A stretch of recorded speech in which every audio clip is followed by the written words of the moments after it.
Whether you're looking for answers to specific life questions or seeking to become the best version of you possible, welcome to the Mental Breakdown and Psychreg podcast, where we offer insight, information, and strategies based upon research and years of practice as clinical psychologists.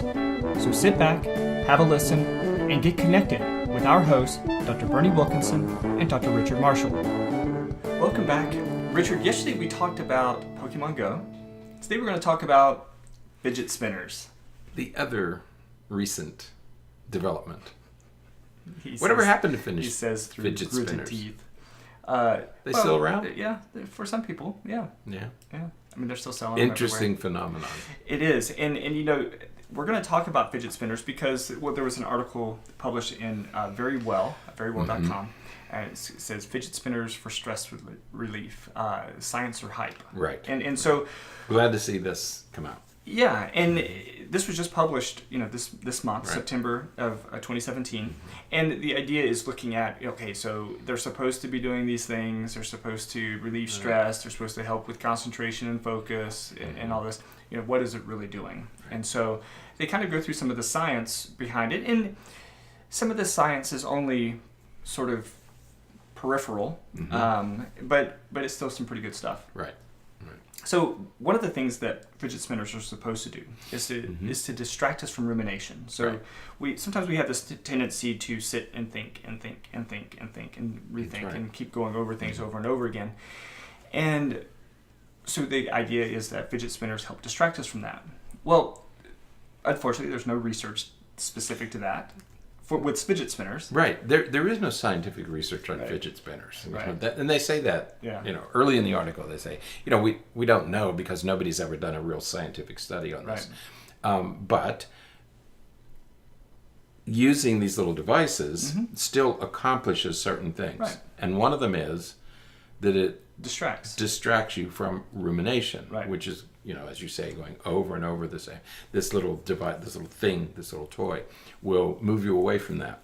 Okay? Yeah. So you not likely to ruminate as much, right. which is a good thing. Right. And so they talk about an article that was published in the Journal of Abnormal Child Psychology.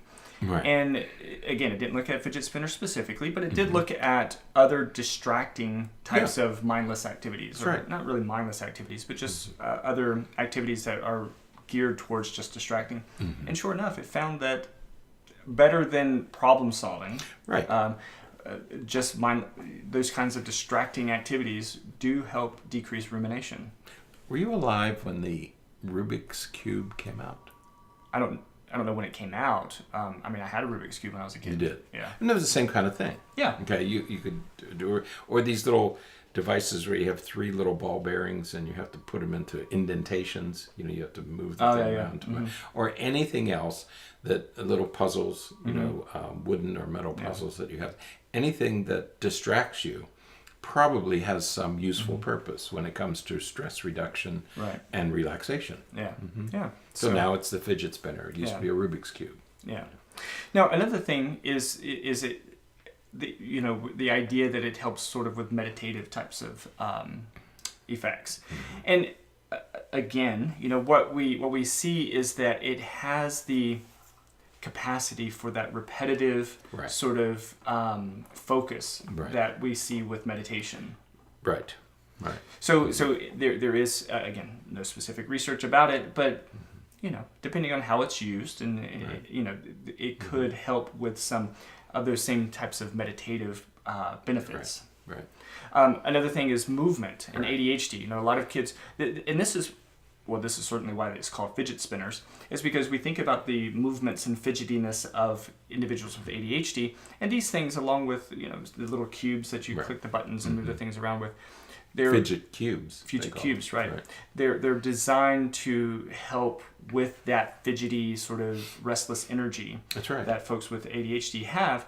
And, that was sort of why they were created, I think, to begin with. Right. Years ago, before all this, we talked about stress balls, little balls that you could squeeze in your hand or grips that you could squeeze in your hand to absorb that overflow movement that's so common among children with ADHD and with any of the autism spectrum disorders. They have all this overflow movement, and it absorbs that overflow movement. Right. So anything that does that is probably helpful. Right. Right. Now, another thing that we feel as beneficial, and it kind of goes along with the meditative stuff, is sort of this ritualistic behaviors, repetitive behaviors. Certainly repetitive behaviors from the perspective that of not stereotypic behaviors or repetitive behaviors that become intrusive or anything like that.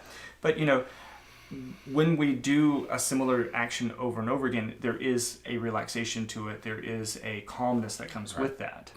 And so, once again, and this is especially the case with those who are on the spectrum, who sort of have some autistic-like tendencies. Right. This may be helpful. Yeah, we see those. That's one of the concerns that we have with those disorders, and this again, it absorbs some of that and gives them a focus. Right.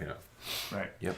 And then sort of the last thing is the normalization of fidgetiness. Right. We're all a little fidgety. That's right. And especially when we're in situations that we don't necessarily want to be in, or when we're in situations that aren't as engaging. Right. It is difficult to not be fidgety, to sit still and to focus. Right. And so these sort of normalize it, and it kind of helps us understand that, we all have some of those tendencies. Right. Yeah, and it's okay. Yeah. That's what I liked about it, is that you say, hey, it's okay to be a little fidgety. Most kids are. Right. Some kids are very fidgety, but most kids want to fidget. They like to move. Now, one of the things I really like about this author is that they added these other related strategies. That's right. That was And it's good. funny because oftentimes we look at fidget spinners and we're like, oh gosh, here is something else again, and blah, blah, blah. However, fidget spinners are in some ways very similar to some of these other things that we tend to think of as more acceptable. They're okay. Yeah. Right. Like doodling. Right. Mindless doodling. So when you're just kind of doodling on a piece of paper, for How whatever many reason we college think that's okay. classrooms? How many classrooms did you sit through and Google all the way down the margin of your page? Or Google or doodle? Doodle. You see, you're such a technophile. I can't get away from it. Wait, did I use that word wrong? Technophile? I'm a technophobe. Technophile. But if you want to call me a technophile, I'll take it. What does that mean? That means I'm good at it. Well, yeah, that's what I meant. Ooh. Because you said Google. Yeah. No, when you doodle, and God, I filled up some notebooks with doodling because I like to fidget. Yeah. And your leg is bouncing, and you're taking notes in the margins, and just drawing pictures. Yeah. So I have pages of that stuff. Yeah. Probably why I didn't learn very much. I was Probably. doodling, and I wasn't Googling because it was before my time. The second one they mentioned is mini meditations. Yeah. And so this is, just taking a few minutes to focus and to meditate. We should teach that someplace. It would be nice. We should teach children that it's okay, because they're doing it anyway. Right. Like I tell my students, I have your attention for the first 10 minutes of the class and the last 10 minutes of the class. And between times, you're taking cruises, you're going scuba diving, you're everywhere but here. Right. And so they're doing it anyway. Yeah. So if you teach them how to teach them the constructive value of mini meditation and say, hey, it's okay. Take a little flight for a couple of minutes and then come back. Yeah. Right. Now the last one is great because again, this is something I'm not going to do the last one. It's so productive. Knitting and crocheting. Right. That is not that it's mindless. It has a what clear do they do product. though? What is it? It's just a repetitive behavior. It's that repetitive hand movements, and that's okay. But how many times have you seen someone knitting and crocheting and they're not even looking at it? They're just going because it's just that repetitive behavior. I had to pick my daughter up at the airport last week, and there was a woman obviously waiting for a flight, and she was going a mile a minute with her. She had her knitting with her, and she was going a mile a minute talking to somebody else, and her hands never stopped moving. And I thought, what a healthy way to do this. And then she's going to end up with some item. My mother used to knit. Yeah, and so it absorbs all that energy. She was less anxious. My mother was less anxious when she was knitting. Yeah. It just gets rid of that. I hadn't thought about that before, but she was. Yeah.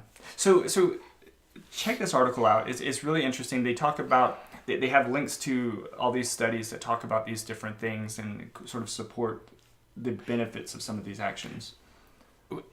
I encourage people to read, especially parents, because we tend to denigrate, criticize, all these things, fidget spinners and cubes and all the things that our kids are doing.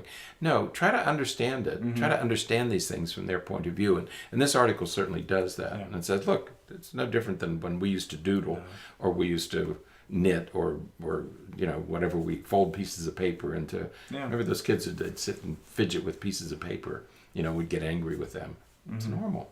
Normalize. I like the idea that you normalize fidgeting. Absolutely. So nothing pathological about it. No, not necessarily. So all right. So that is it. That's it. Yep, that's it. So we spent a lot of time this week talking about stress relievers. I wish we could do more about this. People need to learn how to relax. Yeah. Bad for your body. I can't relax. All right. You stress me. You stress me out. There we go. All right. I found the source of it. And if I walk into your office and you start knitting, if you see me knitting, it's another story. I tried needlepoint one time. I did too. My grandmother taught me how to needlepoint and cross stitch. Right. Yeah. I tried because we used to sit and talk up north when you can't go out at night. She was from up north. Yeah. Well, you have to have things like this to do, when you're locked in the house. Why would you be locked in the house? You're in trouble? Snow, cold, couldn't go out.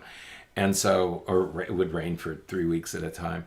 And so I thought, well, I can't stand to just sit and talk, which is what people do.